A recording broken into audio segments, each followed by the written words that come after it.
Fala galera, belezinha? Vamos começar a nossa aula 4 de Direitos Reais. Vamos lá! Hoje nós vamos falar de aquisição da posse. E vamos começar com um conceito padrão. Aquisição da posse. O que é a aquisição da posse? Nós vamos utilizar o mais simples de todos, que vai falar que a aquisição da posse, ela se efetiva no momento do exercício daquela posse. Então, a partir do momento que o camarada ele começa a agir como possuidor, ele tem ali então a aquisição da posse. Então nós vamos ter essa definição no momento em que ele se torna possível, apto a exercer os direitos inerentes à posse, beleza? Então o camarada pode dispor, usufruir, enfim. Então nesse caso, vamos lembrar do momento onde ele começa a ter esse exercício de direitos. Bem, a posse, qual é a forma de aquisição? Duas, originária e derivada. Originária, fruto unilateral, ou seja, não dependo da outra parte para ter essa aquisição dessa posse. Então vamos pensar aqui. Ela vai ser unilateral e a vontade do adquirente ela não tem uma relação de causa com o antigo possuidor. Exemplo, uma apreensão de coisa. Então, quando eu faço uma apreensão de um bem de alguém, eu não preciso da vontade dela para que eu possa fazer essa devida apreensão. O simples fato daquela coisa existir, está rompendo uma norma, por exemplo, estacionando num local indevido, está devendo dinheiro e não quer pagar, então o carro foi apreendido em busca e apreensão. Então, nesse caso, eu não dependo da vontade da outra parte. Vai haver a constrição, essa apreensão independente da vontade. Haverá então somente um ato unilateral sobre aquele que está exercendo a posse, está com a coisa. Lembre-se, a posse não é a mesma coisa que direito de propriedade. Posse está com a coisa, posse direta, eu empresto para alguém, essa pessoa que está com a coisa passa a exercer a posse direta e eu fico com a posse indireta. Proprietário, eu sou o dono, então não confunda posse com propriedade. Bem, então a apreensão pode ser tanto da coisa, e aí nesse caso a gente vai pensar a pessoa está ali com ela em mãos, ou quando você fala de imóvel, a pessoa está utilizando aquele bem. Ainda nós falamos de réis números e, no caso, da outra coisa, de ninguém, vou falar em português, vamos tirar o latim. A coisa de ninguém e a coisa abandonada, eu também vou ter atos unilaterais. A coisa de ninguém, eu não tenho um dono específico, e abandonada, a pessoa que era o antigo proprietário simplesmente largou. Exemplo de livro que é mais utilizado: os materiais de construção da construtora que são lançados no lixo, que são lançados em terreno abandonado. Nesse caso, aqueles materiais são o quê? Abandonados. Coisa de ninguém. Ninguém sabe quem é o dono, a questão é que não foi feito um inventário, não se sabe de quem é, transcurso de tempo, 20 anos, não sei.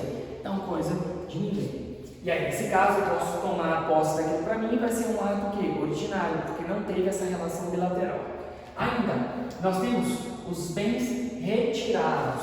Bens retirados, galera, não confunda direito penal com direito civil, porque aqui, veja que os bens retirados, a posse pode ser injusta. Lembra de posse injusta, violência, clandestina ou precária? Nesse caso, não podemos esquecer que os bens retirados, como do título de imóvel, o cara invadiu. Essa posse ela é o quê? Justa ou injusta? Injusta. Boa fé ou má fé? Má fé. Ele invadiu. Ah, professor, mas e aí? Quer dizer que ele está exercendo a posse da mesma coisa. O cara foi lá e furtou meu bem, ele furtou meu celular. Beleza? Ele furtou, ele está exercendo a posse, mas o proprietário continua sendo eu. Não confunda direito penal com direito civil e não confunda propriedade com posse. Então, sim, é uma posse originária, por quê? Porque não há uma relação bilateral. Então, o camarada foi lá, pegou a coisa e há ali a inversão dessa posse. Bem, e nós temos ainda a questão de aquisição originária para o exercício de direito, que é utilizar o bem em razão de uma condição, de uma relação econômica.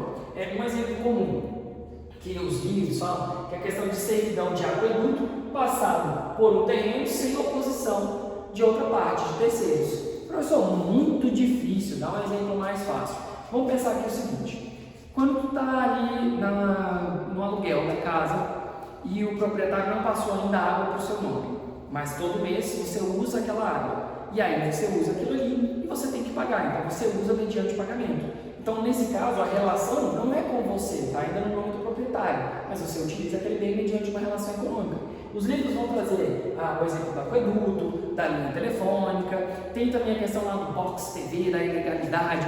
Camarada, você comprou aquele bem, você não tem uma relação com quem disponibiliza aquela rede, mas você comprou aquele bem para estar utilizando, às vezes cobra uma mensalidade, ele está usurpando de um terceiro, olha que coisa nada a ver. Então, com esse terceiro que disponibiliza essa linha, eu não tenho com ele um vínculo direto, somente com o anterior. Então, assim, esse é um exemplo meio ruim, mas é super moderno. Enfim, e nós temos ainda a questão da aquisição derivada. E aí o bizu é ato bilateral. Aqui não. Aqui eu tenho disposição de vontades. Aqui eu tenho vontade de ambas as partes. E qual que é o grande ponto da ideia derivada? Bem, é um ato bilateral, existe a transmissão dessa posse e o ponto importante, conserva a característica anterior da posse. Quer dizer, vamos lá. Exemplo do celular. Furtei o celular. Passei para Chiquinho que passou para Maria. Maria vai receber esse celular como se ele fosse legal, top do momento, ele é de origem lícita, tá beleza? Não. Por quê? Porque o nascimento daquela posse sobre aquele bem, ele já é nascido na ilicitude. Então ele já é injusto. Se eu fui lá e furtei, de forma clandestina, passei para alguém, posse justa que passou para alguém continua sendo injusta. Invadi o terreno, tô lá, fiquei 5 anos, passei ali a posse para outra pessoa, a posse continua sendo injusta. Conserva o caráter da aquisição da posse, conserva todas as características anteriores. Beleza. E se eu estiver pensando em transmissão dessa posse, essa sucessão de posse, vamos pensar em 2 exemplos aqui, 2 pontos. Uma chamada de sucessão universal e outra chamada de sucessão singular. Sucessão universal. Bem, o exemplo mais comum de universal é que tem uma verdade que ninguém consegue escapar, que é a morte. Então veja, quando você tem a sucessão universal, a pessoa morre e deixa os bens. Você sabe que em razão do princípio da saicine, os bens não ficam flutuando. Então, morte tem a abertura da sucessão, que é diferente da abertura do inventário. O inventário é o ato onde a gente vai fazer a partilha. Então, teve ali a sucessão, os bens estão aqui, vagando, mas tem alguém que eventualmente tem direito a reclamá-los. E aí nós temos a questão da abertura da sucessão.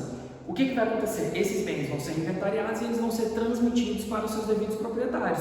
Então vai haver ali a transmissão patrimônio do de cujos para os seus herdeiros, beleza? E aí no caso, nós temos ainda uma excepcionalidade, porque a dica é, fala universal, vai lembrar de morte, que é o caso da transmissão interviews quando eu falo de transferência de estabelecimento comercial.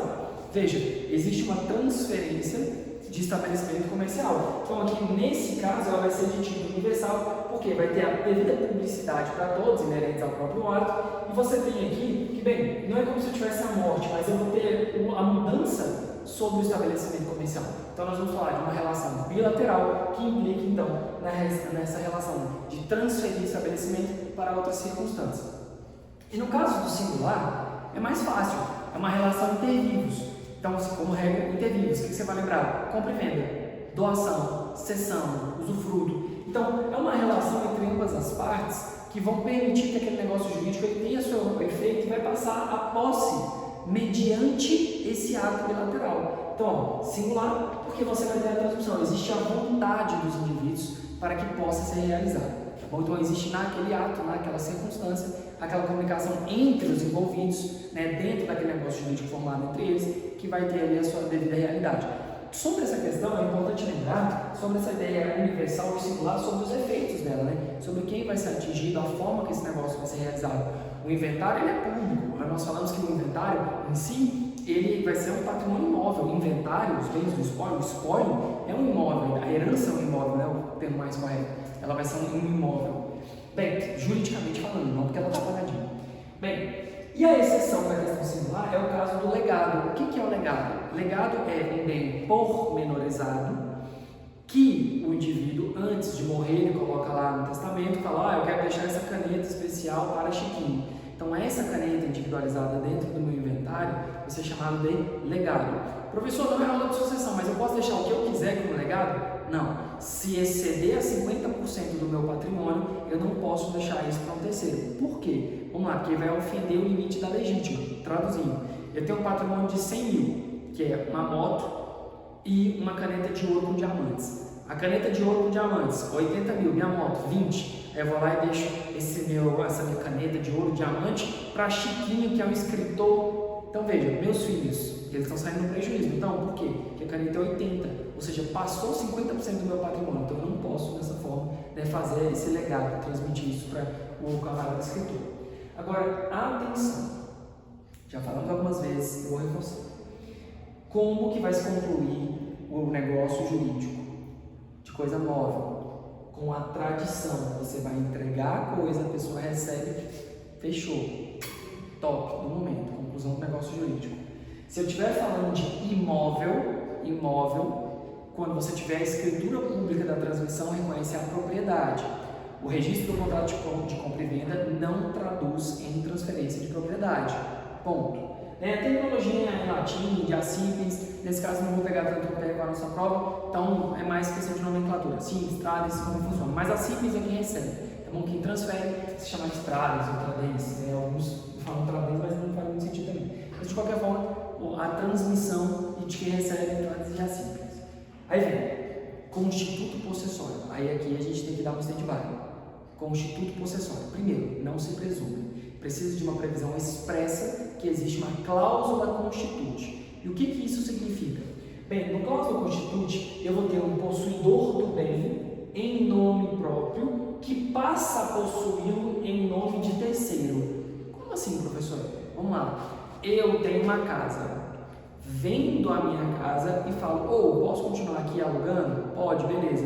Então, olha só, eu continuo com a posse direta e vendi meu bem.